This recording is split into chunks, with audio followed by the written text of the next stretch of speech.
So యూజువల్‌గా కస్టమర్స్‌ని pull చేయడానికి రకరకాల డిస్కౌంట్స్ పెడుతూ ఉంటారు. ఎప్పుడైనా అంటే అదర్ కాంపిటీటర్స్ డిస్కౌంట్స్ పెట్టారు కదండీ! నష్టాలకు డిస్కౌంట్స్ పెట్టిన రోజులు ఉన్నాయా? Just to pull the customers, attract the customers? నష్టాలకు అంటే అప్పుడప్పుడు చేయాల్సి వస్తుంటుంది. ఎందుకంటే కాంపిటీషన్ పెరిగిపోతుంది. సో ఆ ప్రాసెస్లో చేయాల్సి వస్తుంది. సింపుల్ ఎగ్జాంపుల్, నిన్న రీసెంట్ జిఎస్టీ మీరు కూడా చూసి ఉంటారు.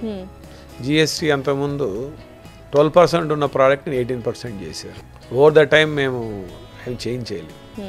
అలానే కొన్ని ఐటమ్స్ మీద 12 ఉన్నదాన్ని 5 చేశారు.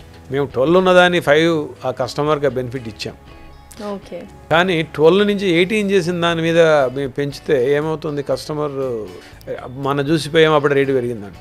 కాబట్టి ఆ లాస్ మేమే తీసుకున్నాం.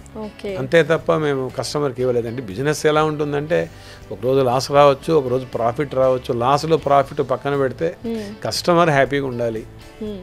అతను వచ్చి వెళ్ళిన తర్వాత ఈ షుడ్ గో హ్యాపీ. కాబట్టి దట్ ఈస్ ద మోటో.